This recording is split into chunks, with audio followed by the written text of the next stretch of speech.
Well, Russia has formally charged American journalist Evan Gershkovich with espionage, while on Capitol Hill, Senate leadership adding their voices to those demanding Moscow immediately free the Wall Street Journal reporter. Chief Washington correspondent Blake Berman joins us live from the White House. Good evening, Blake.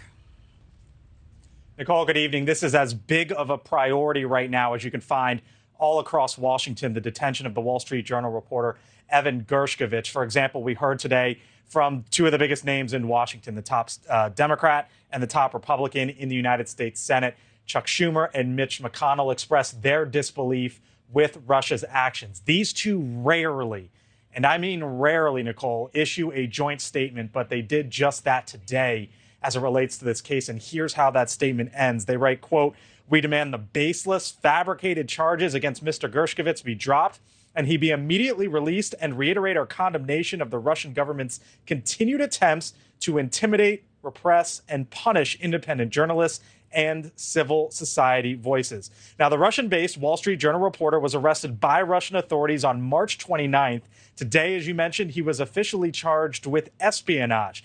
That charge carries a sentence of up to 20 years in Russia.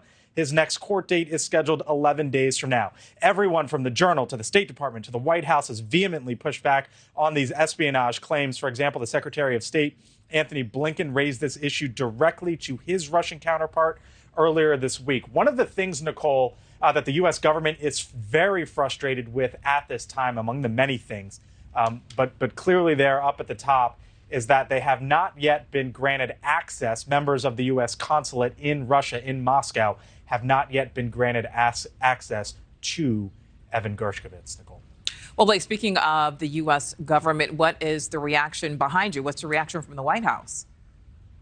Yeah, and we just got it moments ago. It came from the press secretary, Karine Jean-Pierre. She took to Twitter, called Russia's claims baseless, and also wrote the following at one point. She said, quote, "I have said it before and I will say it again. Evan Gershkovich is not a spy. He has never been a spy. He has never worked for the U.S. government." One of the things, Nichole, that the White House, though, is not yet saying is whether or not they would entertain the idea of a prisoner swap.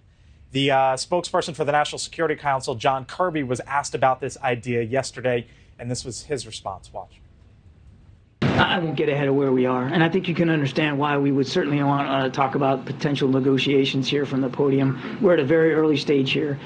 Main goal is to get consular access to him so we can have that contact and that connectivity. Should note that Gershkovich is not the only U.S. citizen to be held in Russia right now. Paul Whelan, a corporate security executive, and Mark Fogel, a history teacher, Nichole, both remain in Russian prisons. All right, Blake, thank you for that. Thank you for watching. Go to newsnationnow.com to find NewsNation on your television provider. And don't forget to click the red subscribe button below to get more of NewsNation's fact-driven, unbiased coverage.